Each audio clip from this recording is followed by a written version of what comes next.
તો આપણે રોજની અને આવી બધી મીઠી મીઠી વાતો કરીએ. આપ જુઓ તો આ વેલેન્ટાઇન વીક શરૂ થઈ ગયું ને આજથી. હવે પછી ચોકલેટ ડે આવશે.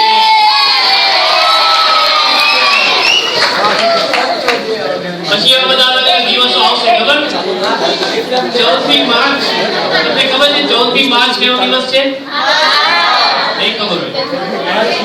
મેં આજે સવારે ન્યૂઝમાં વાંચ્યું, એક ટ્વીટમાં વાંચ્યું 14મી ફેબ્રુઆરીએ જેટલા લોકો બિચારા દુખી રહી ગયા હોય ને એ બધા ભેગા થઈને 14મી માર્ચે બ્લેક રોઝ ડે ઉજવે.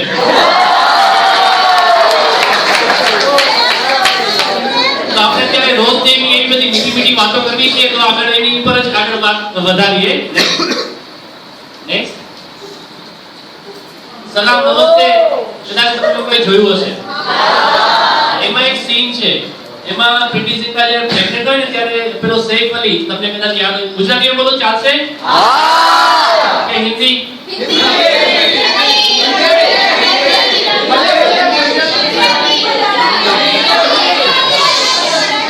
पहले तो मैं सबसे ये माफी चाहूंगा कि मैंने वो जो रूटीन अपना प्रोटोकॉल है ना, सबको respected line respected X Y Z ये मैं बोलना भूल गया. तो ये सलाम नमस्ते में एक सीन था ऐसा कि वो सैफ अली को जब शेव करता है ना तब भी अगर खून निकले ना तो इरिटेट हो जाता है, और प्रीति जिंटा उसको फोर्स करती है. आपको याद है? Yes sir. वो कहती है आप जाओ और थैलेसीमिया टेस्ट करा के आओ. याद है किसी को? Yes sir. वो क्यों कहती है वो मैं आपको समझाना चाहता हूँ. नेक्स्ट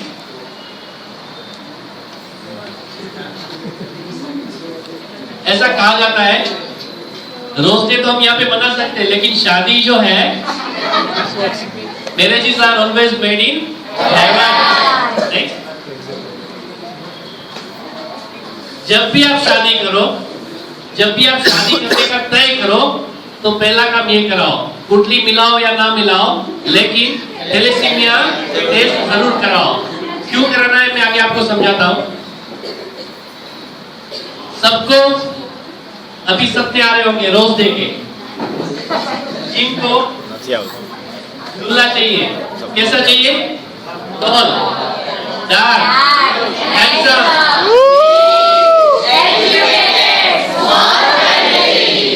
स्मॉल फैमिली से क्या मतलब है पता है? सास नहीं चाहिए.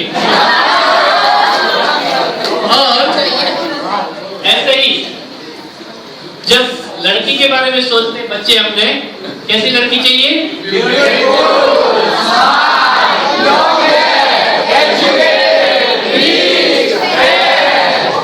इंडक्शन कैसा लड़का चाहिए और कैसी लड़की चाहिए मैं बताऊं आपको.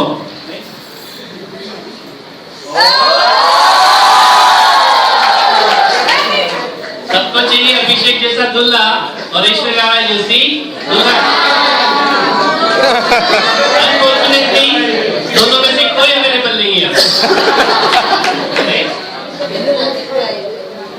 कहते तो है कि शादी स्वर्ग में होती है फिक्स, लेकिन ऐश्वर्या जैसी ऐश्वर्या अभिषेक से भी शादी शायद ना करती.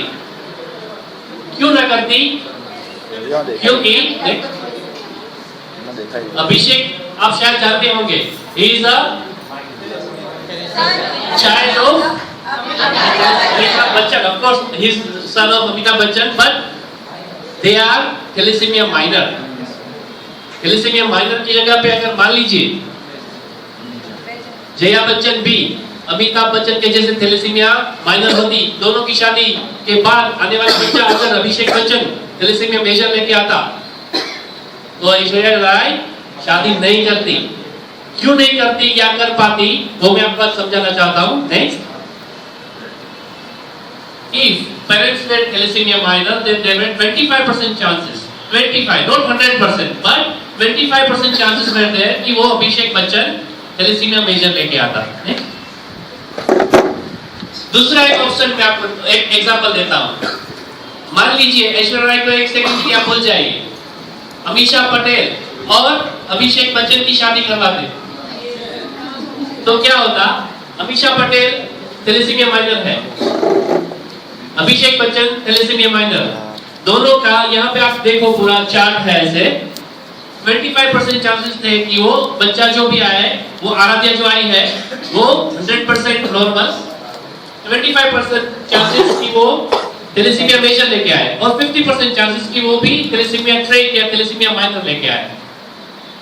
तो इसलिए अमीशा और अभिषेक दोनों डेट कर रहे थे, लेकिन शादी, ये गॉसिप मैगजीन में मैंने पढ़ा था। नेक्स्ट, क्योंकि thalassaemia is like Dracula. Dracula की कहानी आपने शायद सुनी होगी। यहाँ से वो मूवीज में भी देखा होगा कि यहाँ से वो खून चूसता है। वैम्पायर। मेरी आप मानो ना, तो ड्रैकुला थैलेसीमिया से 100 गुना बेहतर है। क्यों? एक ही दिन में काम तमाम। थैलेसीमिया मेजर में रोज मारता है, रोज खून चूसता है, एक सेकंड भी आपको फ्री नहीं लगता। थैलेसीमिया, ये दो शब्दों का एक समूह है, थैलेसीमिया। थैलेसीमिया मतलब खून में पानी जैसा होना, मतलब आरबीसी जो हम पढ़ते हैं, आप फर्स्ट ईयर में पढ़ते हो, आरबीसी का जो स्ट्रक्चर रहता है, इट इज नॉट नॉर्मल। तो खून जो है वो पानी जैसा खून, मतलब थैलेसीमिया। नेक्स्ट, आप यहाँ पे देख रहे हो ये दोनों स्लाइड, नॉर्मल आरबीसी, और यहाँ पे आप देखो कुछ एक ऐसे हैं आरबीसी जो नॉर्मल है, बाकी के आरबीसी नॉर्मल नहीं है। आरबीसी नॉर्मल ना हो तो क्या होगा? आरबीसी का जो फंक्शन है वो नॉर्मल नहीं रहेगा। आरबीसी का फंक्शन नॉर्मल नहीं रहेगा तो जो O2 CO2 ट्रांसपोर्टेशन या पूरा बॉडी का जो मैकेनिज्म है वो गड़बड़ा जाएगा। तो क्या करना पड़ेगा? खून बाहर से देना पड़ेगा। हीमोग्लोबिन, जैसे ही थैलेसीमिया मेजर बच्चा जन्मा, करीबन 3, 4, 6 महीने में उसको बॉडी में खून कम हो जाएगा। खून कम हो जाएगा तो बाहर से खून देना पड़ेगा। क्या करेंगे वो आगे हम देखते हैं। ये पिक्चर है पाकिस्तान कराची की हॉस्पिटल का। बच्चा 3 से 5 महीने का है, तब से शुरू करके जिंदगी भर उसको खून चढ़ाते रहना है। दिन में, मतलब 15 दिन में एक बार से लेके महीने में 3 से 4 बार तक उसका हीमोग्लोबिन लेवल हमको मिनिमम अगर 10 ग्राम भी मेंटेन करना है तो उसको minimum 3 to 4 units of blood चाहिए ही चाहिए। नेक्स्ट, और खून चढ़ाना मतलब हमारे साथ थैलेसीमिया वार्ड के इंचार्ज बैठे, उनको पता है जब बच्चा आता है पहले दिन उसका हीमोग्लोबिन चेक करना है। एक दिन का स्कूल गया, दूसरे दिन वो डोनर को लेके आए, उसको खून चढ़ाया, वो दिन भी गया, मतलब बच्चा जो है वो रेगुलर स्कूल पे नहीं जा पाएगा। Next,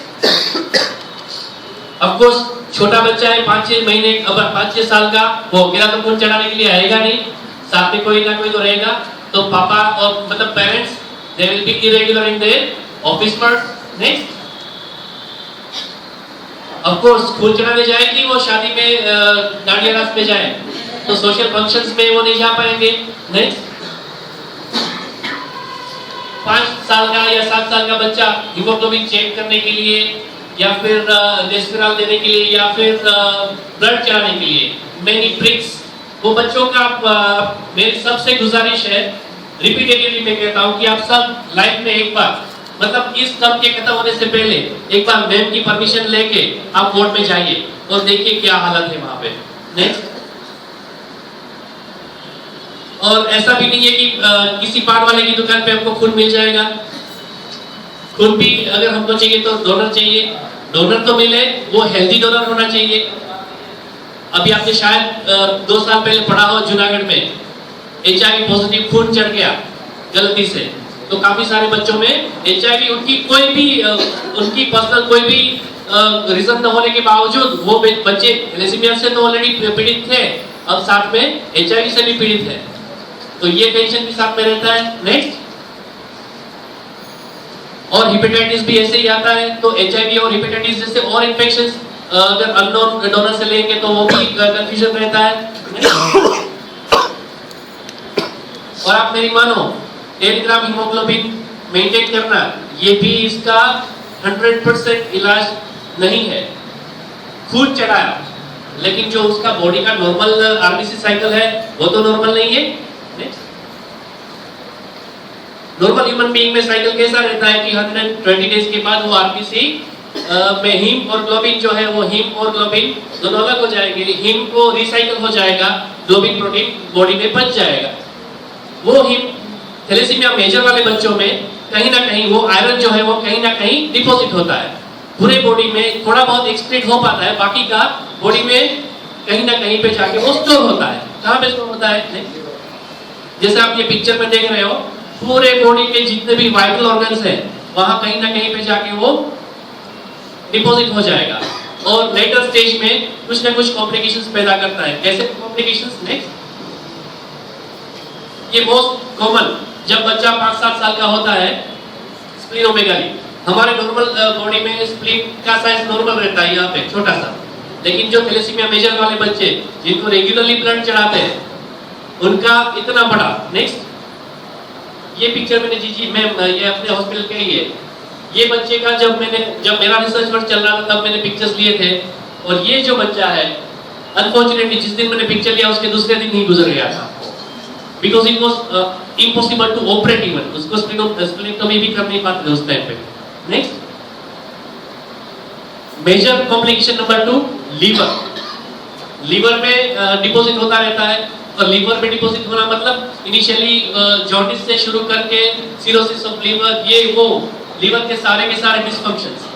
next, problem number 3, pancreas में ओवरलोड होना, मतलब डायबिटीज वो प्रिक वाली मैंने बात बताई ना, ऑलरेडी वो ब्लड के लिए तो प्रिक लगा ही रहे थे, फिर जाके वो इंसुलिन डिपेंडेंट बन जाता है, तो डेली मिनिमम ट्वाइस इंसुलिन के लिए प्रिक लगाना पड़ेगा उसको। नेक्स्ट, फिर धीरे धीरे करके अब एवरेज 20-22 साल की उम्र तक बोन्स में जाके आयरन डिपॉजिट होता है, तो बोन से रिलेटेड कॉम्प्लिकेशंस।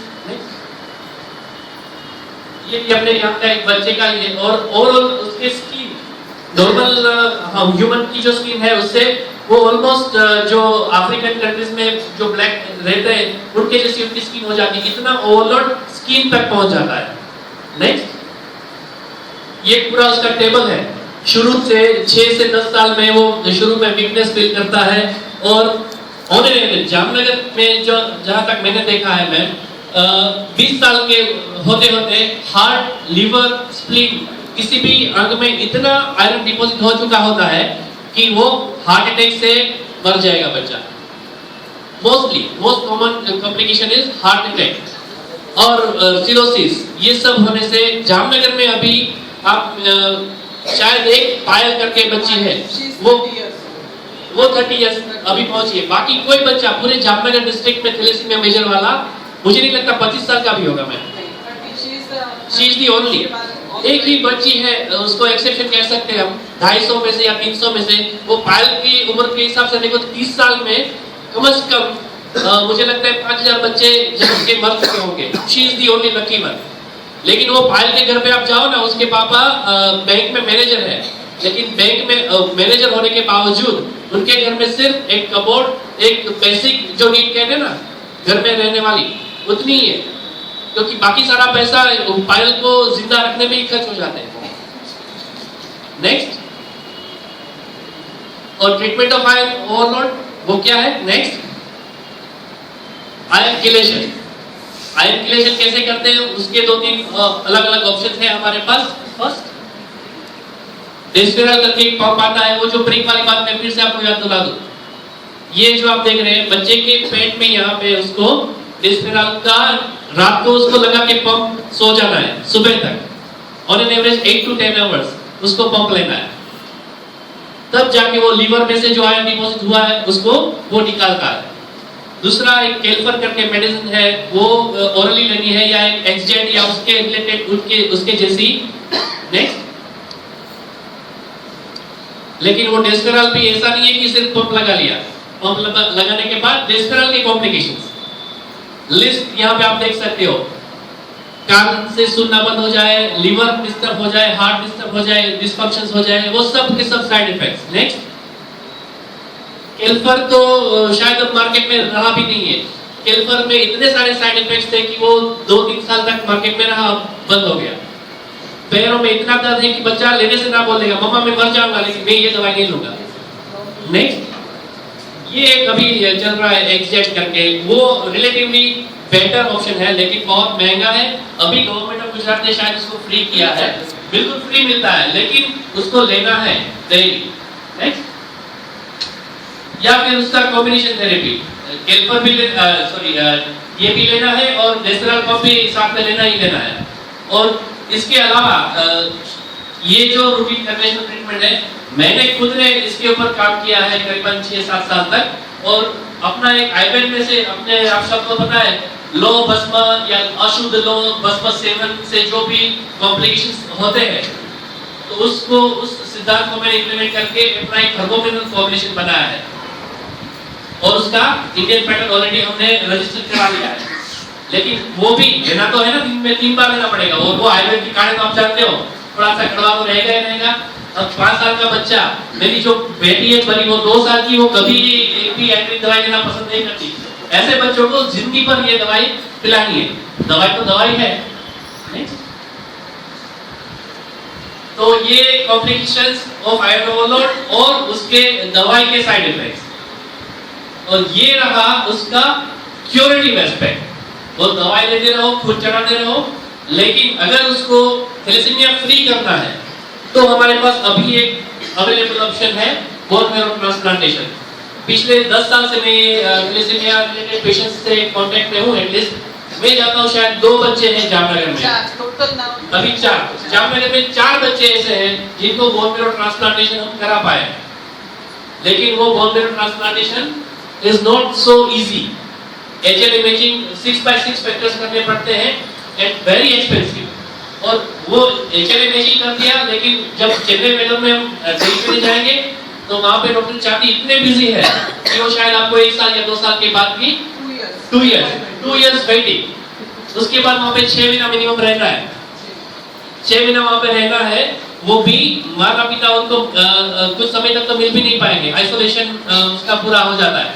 उसके बॉडी का जो बोन मैरो है ओरिजिनल, उसको कीमोथेरेपी से पहले पूरा निकाल देते हैं, 0 सेल कर देते हैं बोन मैरो में, और उसके बाद वो बोन मैरो जो डोनर है उसका बोन मैरो उसमें इम्प्लांट करते हैं। हेलो, सो गए सब? दूसरा ऐसा ही बोन मैरो ट्रांसप्लांटेशन जैसा है स्टेम सेल थेरेपी, लेकिन ये भी अभी ट्रायल फेज में है, उसका 100% कंफर्मेशन अभी नहीं मिला, लेकिन इट इज वेरी होपफुल। मतलब क्या बोले, आशा की किरणें है इसमें भी, लेकिन उसमें भी सब प्रोसीजर तो वैसे की वैसी है और बहुत एक्सपेंसिव है। नेक्स्ट, और बोन मैरो या स्टेम सेल कराना, ऐसे एक न्यूज़पेपर का कटिंग मैंने देखा, इट इज नॉट इजी। जैसे मैंने बताया, बाल के पापा को उनके वो अफोर्ड कर सकते, सब अफोर्ड नहीं कर पाते। और मजे की बात ये है कि थैलेसीमिया मेजर वाले जितने भी मेरे कांटेक्ट में पेशेंट है ना, उसमें से 70 to 80% ऐसे फैमिली से हैं जिनकी मंथली इनकम 5,000 से ज्यादा नहीं है, और इसका जो महीने का सिर्फ रख रखाव का जो खर्चा है, it is more than 10,000 rupees, सिर्फ उसको जिंदा रखने का। तो in nutshell thalassaemia major is problem ही प्रॉब्लम। चाहे आप रेगुलर विजिट टू हॉस्पिटल कहो, diabetes, cardiac problems, liver problems, social problems, या फिर उसके खर्च के हिसाब से आप देखो, 1000 rupees per blood transfusion on average होता है। मान लीजिए कि जीजीएच में हमको फ्री मिलता है, लेकिन गवर्नमेंट को भी खर्चा तो होता है ना, ठीक है ना, ये figure 1000 rupees per every transfusion, और महीने साल के कम से कम 20 से 25 एक बच्चे के लिए, ऐसे हमारे पास 300 बच्चे हैं। और जो डेस्पेरल पंप में लिखा है उसकी कीमत करीबन 15 से 20 हजार रुपए है, और उसमें जो हम दवाई देते हैं उसका अलग से। स्प्लेक्टोमी का ऑन एवरेज बेसिक खर्चा जो है, स्प्लेक्टोमी कराना है तो 15,000 से शुरू करके 1 लाख रुपए तक का भी होता है इसमें खर्चा। वो इंसुलिन दिन में 2 बार लगाना, उसका खर्चा, और ऑन एवरेज कम से कम सिर्फ उसको जिंदा रखने का खर्चा जो है 25 साल तक, वो है 25 से 30 लाख रुपए। अपने यहाँ पे कोई बच्चे, अपने कॉलेज की बात करूं, फीस टाइम पे जमा नहीं करवा पाते, है ना, सिर्फ फीस हम जमा नहीं करवा पाते। अभी आपके बच्चे जब बड़े होंगे, भगवान ना करे कभी ऐसा हो, मान लीजिए कोई आपका बच्चा थैलेसीमिया मेजर वाला है, क्या होगा? सोच रहे हो इस बात को? Yes sir. आपको लगा होगा सर हम इतने अच्छे से मूड में ये सब फंक्शन एंजॉय कर रहे हैं और आप ये सब बातें कर रहे हैं अभी, लेकिन ये भी बहुत जरूरी है। हमने अब तक जितने भी कॉलेजेस या स्कूल्स में ब्लड टेस्टिंग करवाया, जानवर की मैं बात कर रहा हूँ, ऑन एवरेज हमको 100 में से कम 3 से लेके 7-8 बच्चे तक थैलेसीमिया माइनर वाले या सिकल सेल एनीमिया वाले मिले। आप में भी आपको पता नहीं होगा, कोई बच्चे ऐसा होगा जिसको थैलेसीमिया माइनर है, आपको पता नहीं होगा। नेक्स्ट, एक ही मेरे पास उदाहरण है ऐसा बोलने के लिए कि जो थैलेसीमिया मेजर वाला बच्चा, ये दोनों वर वधू दोनों पुणे में है, थैलेसीमिया मेजर वाले लोगों ने शादी की हो, एक ही पूरे हिंदुस्तान में। नेक्स्ट, और जैसे मैंने बोला कि इतना कुछ करने के बाद भी ऑन एन एवरेज 20-25 साल के आसपास तो डेथ पक्की है। नेक्स्ट, ऑब्वियसली अभी आप इतने मूड में थे, अब सब लोग थोड़े से सीरियस हो गए, सोच लो उस फैमिली की क्या हालत होगी। नेक्स्ट, और स्टैटिस्टिक्स ये कहती है पूरे हिंदुस्तान में कम से कम 3 करोड़ लोग थैलेसीमिया माइनर वाले हैं।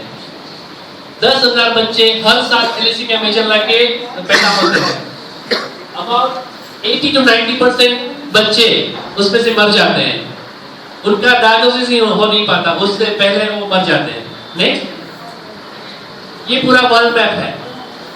आप इसमें जो येलो बेल्ट देख रहे हो वो पूरे का पूरा थैलेसीमिया प्रोन एरिया है। उसमें एक रेड डॉट आप देखो, ये रेड डॉट जो है,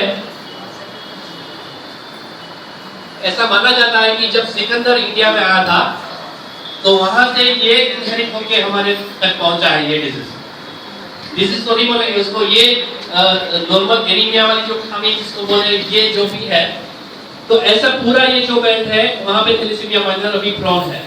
नेक्स्ट, 10 में से एक सिंधी में ऑन एन एवरेज, और ये सब आंकड़े मैं आपको देख रहा हूँ यूके थैलेसीमिया सोसाइटी से, ये उनका सर्वे है।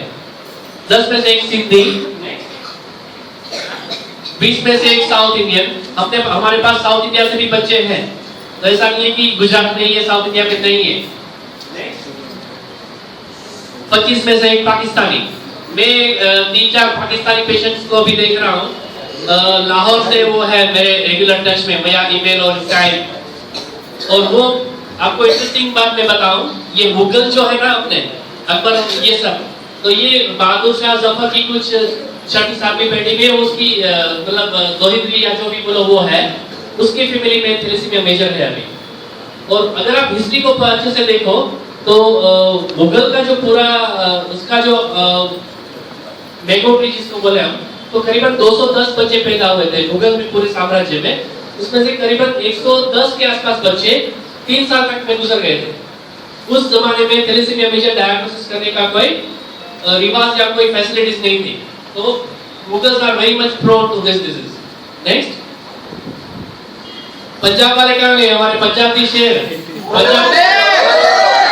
पंजाब में भी ये है, पंजाबी भी इसमें फ्री नहीं है। नेक्स्ट, वेस्ट बंगाल में भी है, वेस्ट बंगाल में भी ऑन एन एवरेज एक मतलब 15 से 30 में से एक वेस्ट बंगाली में भी ये है। नेक्स्ट, बिहार, और मैक्सिमम इज इन गुजरात, 7 में से एक Gujarati on an average thalassaemia minor है। नेक्स्ट, ये कुछ आंकड़े हैं, ये मैंने कंपाइल किए थे 2004 या 2005 में, और अब इसमें कुछ बढ़ोतरी हो गई है, 275 अपने यहाँ पे है, और अहमदाबाद में करीबन 500 के ऊपर ये आंकड़ा क्रॉस कर चुका है। और ये तो सिर्फ अपने गवर्नमेंट हॉस्पिटल्स की बात है, प्राइवेट हॉस्पिटल के बच्चे अलग से। ये इतने बच्चे जो है, मोर देन 5000 बच्चे रेगुलरली एवरी डे कोई ना कोई बच्चा थैलेसीमिया कोर्ट में ब्लड चढ़ाने के लिए जाता है। और मुझे लगता है 15 से 20 बच्चे डेली, 15 से 20 बच्चे डेली वहाँ पे होते ही है। उनके लिए 26 जनवरी भी नहीं है, 15 अगस्त भी नहीं है, वो बच्चों को खून चढ़ाना है तो चढ़ाना ही है। ऐसा भी नहीं है कि मैं हिंदू हूँ या मैं मुस्लिम हूँ या मैं ब्राह्मण हूँ, मैं बच गया। कोई भी कास्ट, मैंने जहाँ जो मैंने फिगर्स इकट्ठा किए थे, मैंने खुद ने हर एक कास्ट में मैंने देखा है, पायलिस्ट जैन, कुछ ब्राह्मण भी है। यहाँ जामनगर में मैं किसी भी कास्ट को आप ले लो, उसमें से बच्चे मिल जाएंगे थैलेसीमिया मेजर वाले। नहीं, रिलीजन है तो मतलब कोई भी रिलीजन वाला है उसमें भी है, अमर हो, अकबर हो या अंतरी हो। सब में है। नेक्स्ट, कंफ्यूज कर दिया मैंने आपको, क्या करें? ऐसी कहावत है ना, गुजराती में एक कहावत है कि पानी पीला पाड़ बंधा है।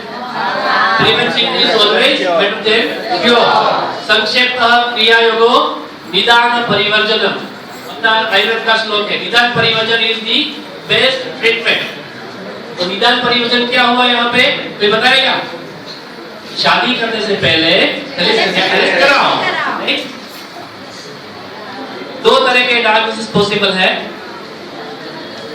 Prenatal and postnatal. नेक्स्ट,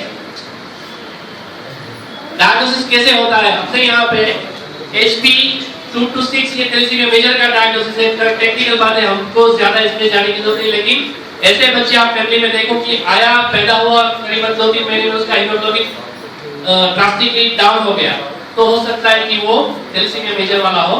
नहीं,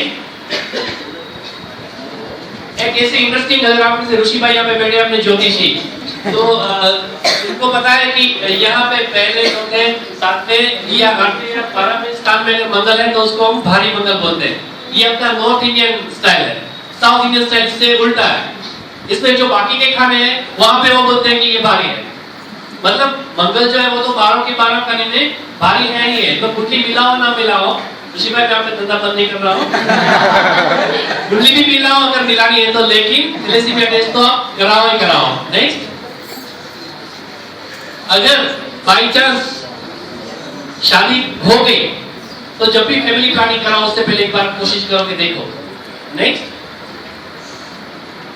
first trimester of the pregnancy, normally gynaecologist mother का टेस्ट कराते हैं अभी कि आप एक बार चेक करा के देखो, लेकिन ये बात मेरे पल्ले नहीं पड़ती। आप इसमें से काफी सारी बच्चियां ऐसी हैं हमारी जो इन फ्यूचर मदर है। कोई बच्ची या कोई भी माता ऐसा नहीं चाहेगी कि उसका बच्चा उसका वो खून कर दे, चाहेगी वो? अबॉर्शन करना पड़े, मतलब it's kind of murder, right? तो वो हमको वहां तक ना पहुंचना पड़े, इससे अच्छा है कि हम अभी ही टेस्ट करा लें। नेक्स्ट, और मान लीजिए कि हमने ये टेस्ट कराया और उसमें से कोई बच्चे जो है वो थैलेसीमिया माइनर वाले डिटेक्ट हुए या सिकल सेल एनीमिया वाले डिटेक्ट हुए, तो चिंता की बात नहीं है, हम लोग बैठे हैं आपके लिए, हम आपको उसके लिए स्पेशल काउंसिल करेंगे। यहाँ पे एक इंपॉर्टेंट पॉइंट ये है, थैलेसीमिया मेजर वाला बच्चा कभी भी ऑटोमेटिक मेजर में कन्वर्ट नहीं होगा, तो वो बात चिंता की नहीं है।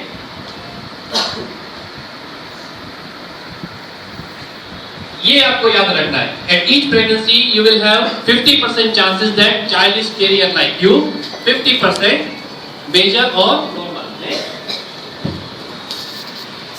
Thalassaemia minor is not a problem. अगर आप में से कोई अगर बच्चा जो थैलेसीमिया माइनर निकले तो चिंता की बात नहीं है, लेकिन दो थैलेसीमिया माइनर वाले लोग जब शादी करें तो प्रॉब्लम ही प्रॉब्लम है। आपको ये बात समझ में आ गई? तो हमारा मिशन ये है कि हम पूरे हिंदुस्तान को, यहाँ पे पूरा हिंदुस्तान बैठा है हमारा, उसको थैलेसीमिया फ्री बनाना है। तो क्या आप सब लोग थैलेसीमिया टेस्ट के लिए तैयार हो? थैलेसीमिया टेस्ट कैसे कराते हैं इसके बारे में आपको बता दूं। हम यहाँ पे एक लाइफ नामक संस्था है राजकोट में, वहां से Lions Club of Jamnagar West का सीधे टाइप है। अगर आप ऐसे ही लैब में जाके टेस्ट कराओगे तो ये HPLC वाला जो टेस्ट है it cost around 5 to 600 up to 1000 रुपए, लेकिन लायंस क्लब ने जो बल्क में, जो ऑलवेज बल्क में थोड़ा आपको फर्क पड़ता है, और हमने एक स्पेशल थैलेसीमिया के लिए इवेंट का आयोजन करके एक फंड रेजिंग भी किया हुआ है। तो उस फंड को और हम अपनी ओर से 100 रुपीज पर स्टूडेंट ऐड करके उसको हम एडजस्ट करते हैं। अगर मैं अभी आप यहाँ पे बैठे हुए लायंस क्लब के मेंबर्स को बोलूं कि हमको फ्री कराना है, ना नहीं बोलेंगे, लेकिन हमको फ्री नहीं करेंगे, हम सब अपने जेब में से 100 रुपीज देंगे।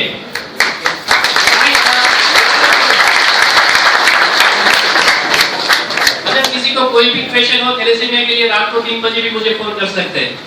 I hope you guys now understand.